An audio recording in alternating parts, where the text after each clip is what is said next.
Hello thinkers, कैसे हैं आप सभी। मैं आशा करता हूँ, उम्मीद करता हूँ कि आप अच्छे होंगे, खुश होंगे, स्वस्थ होंगे और अपने अपने लक्ष्य की तरफ बढ़ रहे होंगे। मैं मनमोहन हमेशा की तरह आपके लिए लेके आता हूँ और लेके आया हूँ आज भी करंट अफेयर की क्लास, जो कि इम्पोर्टेंट होने वाली है आपके कॉम्पिटिटिव एग्ज़ाम्स के लिए बहुत ज़्यादा।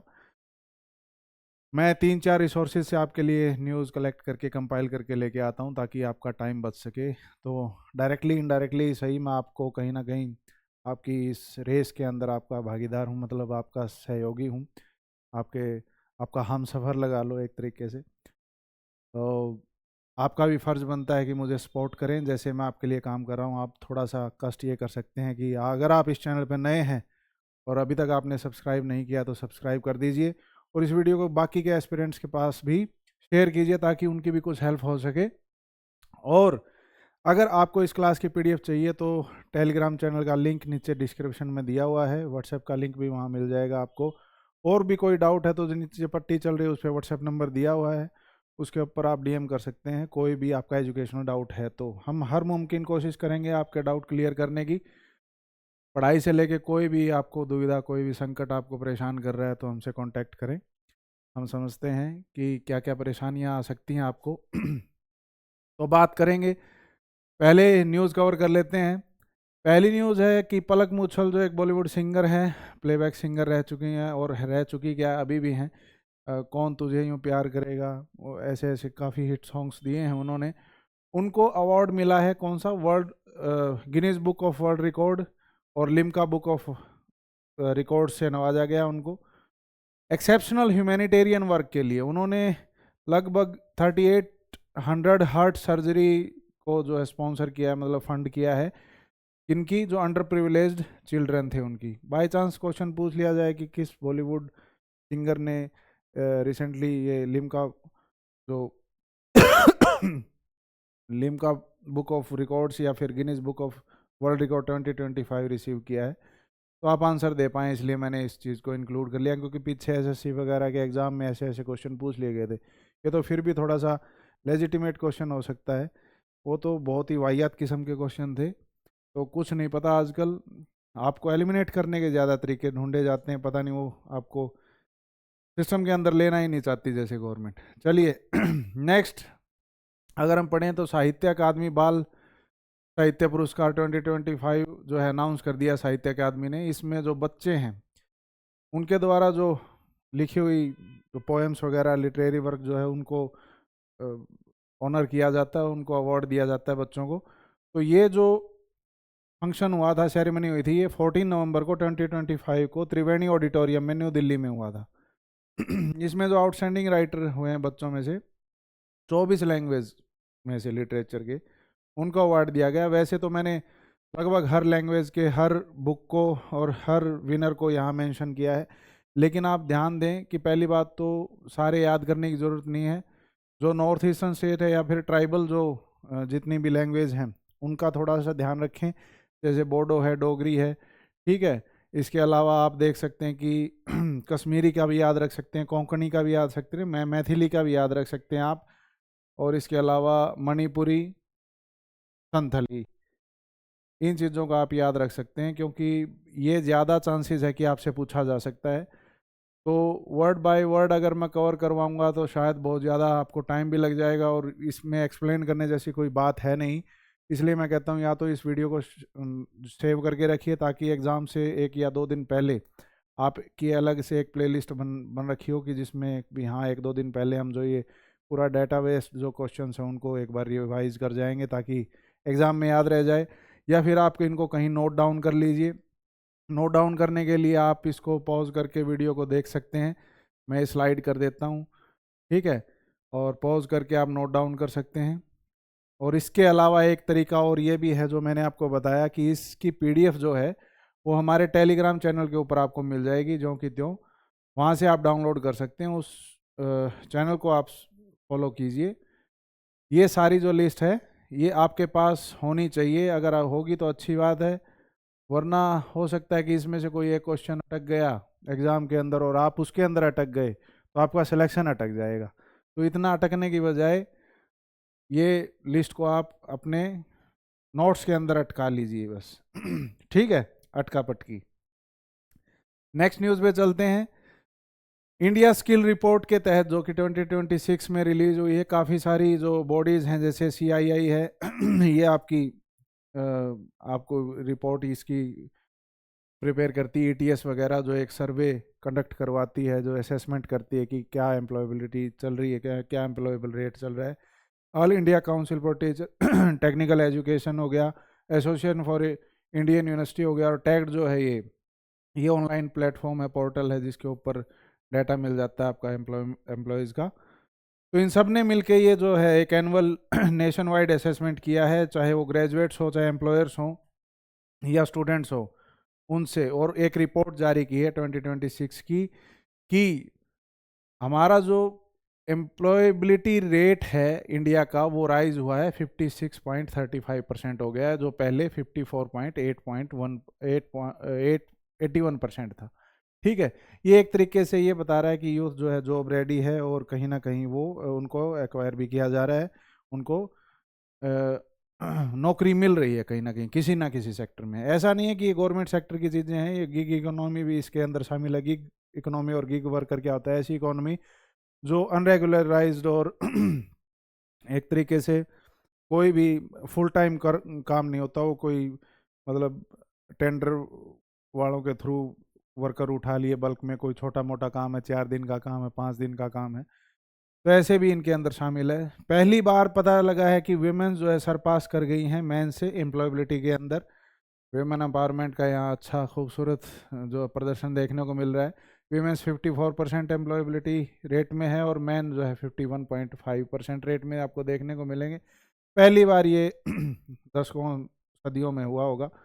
ठीक है, जो BFSI है, जो बैंकिंग और फाइनेंस सेक्टर और इंश्योरेंस के सेक्टर में खासकर ये देखने को मिलेगा आपको, और हेल्थ केयर का जो सेक्टर है Tier 2 Tier 3 सिटीज़ के अंदर, वहाँ वीमेन बहुत अच्छा काम कर रही हैं।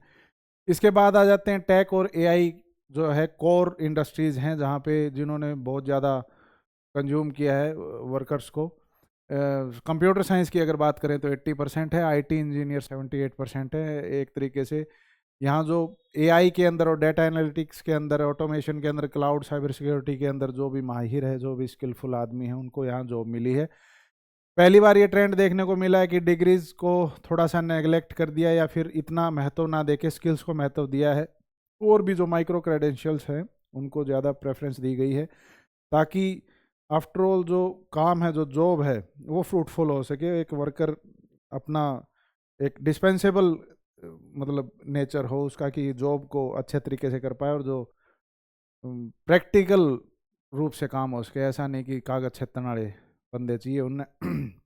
आपको यहाँ एक ग्लिच देखने को मिलेगा कि जो booming gig and freelance economy है उसमें बूमिंग देखने को मिलेगी, जो कि 38% राइज हो चुका है। तो मतलब आप देख रहे हैं कि अनऑर्गेनाइज सेक्टर में ज़्यादा कंजप्शन हुई है वर्कर्स की। तो एक तरीके से आप इसको या तो यूँ कह लो, या तो इस सेक्टर को ऑर्गेनाइज तरीके से मेंटेन किया जाए, ताकि, क्योंकि यहाँ बहुत समस्याएं हैं गिग वर्कर्स को लेके, गिग इकोनॉमी को लेके, क्योंकि यहाँ कोई कॉन्ट्रैक्ट नहीं है, कोई भी फाउंडेशन नहीं है, कोई लॉ, कोई रूल वगैरह इतना ज़्यादा हार्श वे में या फिर पॉजिटिव वे में इम्प्लीमेंटेशन उसका होता नहीं है। तो ये बहुत ज़्यादा, ये जो वर्कर्स हैं गिग वर्कर्स, ये बहुत ज़्यादा डे टू डे रूटीन पे इनको प्रॉब्लम फेस करनी पड़ती है, और इसी सेक्टर के अंदर आपको बूम देखने को मिल रहा है। तो कहीं ना कहीं लोग रोज़गार तो कोई ना कोई ढूंढेंगे। ये अपने आप में एक शर्म की बात भी है कि जो बंदा PhD करके और किसी दिहाड़ी मजदूरी का काम करे, तो फिर अपने आप में शर्म की बात है। लोग कहने को तो कह देते हैं कि पता नहीं कैसी PhD की होगी। ऐसा नहीं है। मतलब आप एक लाठी से सबको नहीं हाँक सकते। मतलब लोग पढ़ते हैं, और फिर भी मैंने बहुत मजबूरियाँ मैंने खुद ने देखी। आप अपने आसपास भी लोगों को देखोगे कि दर बदर की ठोकरें खाते हो, या फिर जो लायक काम नहीं है उनके, जो है ज़्यादा कैपेबल और है ज़्यादा पढ़े लिखे, और उनको उस तरीके का काम नहीं मिल रहा।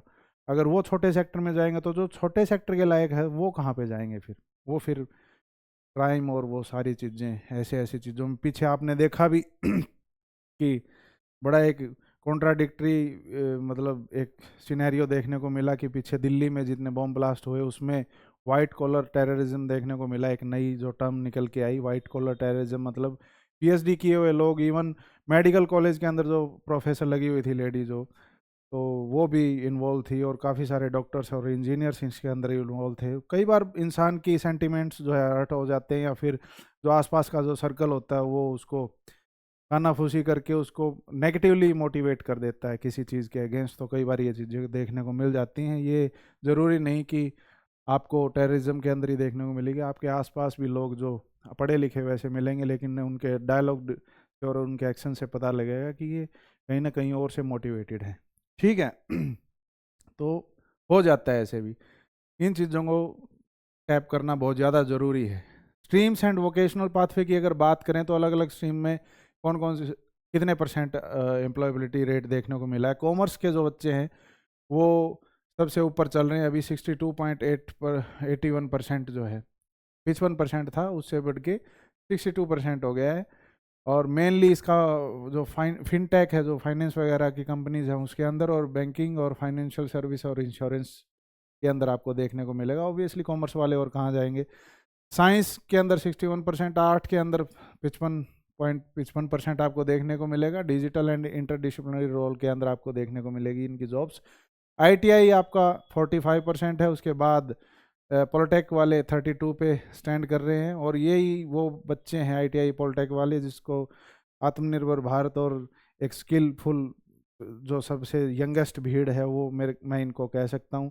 ठीक है, क्योंकि यही है जो टेक्निकल सबसे छोटी कम उम्र में टेक्निकल चीज़ों को हैंडी कर लेते हैं ये। ठीक है, और बड़ी अजीब बात है कि मतलब या तो फिर बच्चे अभी तक इतने ज़्यादा नहीं है, या फिर आगे ये फर्दर स्टडीज़ के अंदर चले जाते होंगे कि इतना कम पार्टिसिपेशन देखने को मिलता है। चलिए कोई बात नहीं। Rise in India's carbon emission देखें 2025 का तो पता चला है कि 1.4% जो है इंक्रीज हुआ है, लेकिन 2024 के अंदर ये 4% से इंक्रीज हुआ था। तो इन दोनों के कंपैरिजन में, पिछले साल के कंपैरिजन में अब की बार कम इंक्रीज हुआ है, लेकिन इंक्रीज हुआ है। जो मेनली जो कार्बन एमिशन का रीज़न है हमारे यहाँ पे वो फॉसिल फ्यूल है। ठीक है, स्पेशली तो कोयला यूज़ करते हैं ज़्यादा इंडस्ट्रीज़ के अंदर भी, और इवन रूरल एरिया के अंदर तो आप देखोगे कि अभी तक शायद एलपीजी वगैरह से दुरुस्त नहीं है चीज़ें, तो वही चल रहा है, कोयला उपले वगैरह।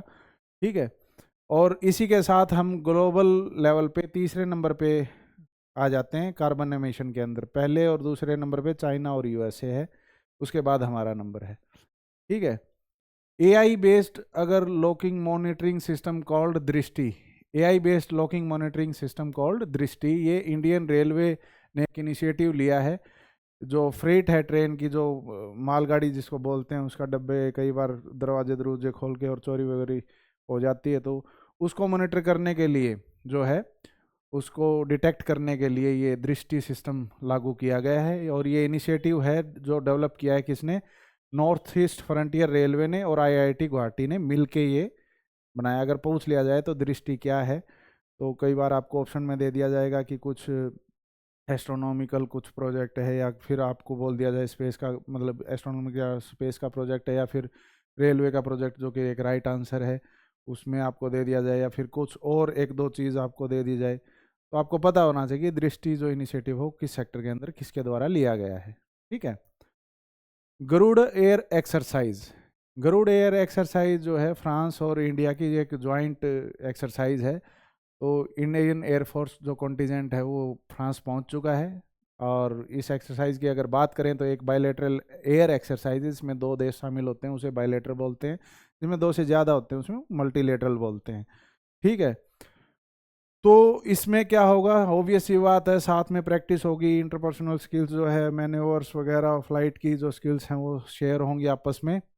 और ये इसका वेन्यू जो रहेगा वो मोंट दे मार्शन एयरबेस जो फ्रांस के अंदर है वहाँ होने वाला है। मतलब फ्रांस के अंदर ये एक्सरसाइज कंडक्ट होगी। इसके अंदर सुखोई 30 MKI फाइटर जेट जो है इंडियन एयरफोर्स का वो ऑपरेट करेगा, और फ्रांस का जो रफाल है एयरक्राफ्ट वो साथ में ऑपरेट करेगा भी। ठीक है, चलिए, okay, thank you very much thinkers for watching us. आज के लिए न्यूज़ इतनी थी, इतनी क्या न्यूज़ तो और बहुत ज़्यादा थी, इधर उधर की हो सकती है कि फिर वो वाला काम हो जाता, मुझे ड्रग्स दो मुझे ड्रग्स दो वाला काम। मैं कोई लोकल मीडिया हाउस से या किसी और प्रोफेशनल मीडिया हाउस से तो हूँ नहीं, अपने को तो सिर्फ एग्ज़ाम से मतलब है। ठीक है, हाँ, अवेयर रहिए बाकी की चीज़ों से, ताकि आप सत्ता से, इस्टेब्लिशमेंट से अच्छा एक नाइस और लेजिटिमेट क्वेश्चन कर सकें। उस चीज़ों के बारे में तो पता होना ज़रूरी है, लेकिन ये एग्ज़ाम्स आप पहले कुछ, दुनिया चढ़ते सूरज को सलाम है, अगर आप कुछ स्टेटस के ऊपर होगे या फिर आपके अंदर पावर होगी, चाहे वो आपकी हेल्थ के अंदर, वेल्थ के अंदर, या फिर किसी और, आपका इम्पैक्ट इतना ज़ोर शोर से होगा सोसाइटी के ऊपर, तभी आपकी बात सुनी जा सकती है, या वरना हालात ऐसे हो गए हैं कि आपके घर वाले भी आपकी बात शायद ना सुने। चलो हार्श है, लेकिन ट्रूथ है ओबियसली। ठीक है, तो सबसे पहले अपने आप को मजबूत बनाएं, तन से, मन से, धन से। ठीक है, फिर आप आगे बढ़िए, बाकी साथ के साथ जो आपके सराउंडिंग में चल रहा है उसको ऑब्जर्व करते रहिए, लेकिन दिल पे लेने की ज़्यादा ज़रूरत नहीं है। पहले अपने आप को स्ट्रॉन्ग कीजिए, और ऐसे ही बने रहें आई थिंक क्लास के साथ, मेरे साथ। अगर आपका कोई और डाउट है, कोई समस्या है, तो आप मुझसे कंसल्ट कर सकते हैं, मैं पूरी कोशिश करूँगा उसको रिजॉल्व करने की, और हमें सपोर्ट कीजिए। आगे मिलते हैं, और कल जैसे संडे है तो मैं एमसीक्यू की क्विज़ आपके लिए लेके आऊँगा, वो बहुत ज़्यादा इंपॉर्टेंट होने वाली, क्योंकि वो एक रिवीजन का सेशन होता है, और रिवीजन मस्ट है, मैंने आपको पहले ही बता दिया था, नोट्स मेकिंग के अंदर या फिर किसी भी एग्ज़ाम को क्रैक के अंदर एक इम्पॉर्टेंट जो की होती है क्रैक करने की, वो एक रिवीजन है। बार बार रिवाइज करो, बार बार रिवाइज करो, बस यही एक ऑप्शन है आपके पास, और अदरवाइज कोई ऑप्शन नहीं है। तो कल की एक क्लास भी आप इसी मतलब लगन के साथ अटेंड करें। तब तक टाटा बाय बाय, एंजॉय कीजिए, पढ़िए, मिलते हैं नेक्स्ट क्लास के अंदर। Thank you.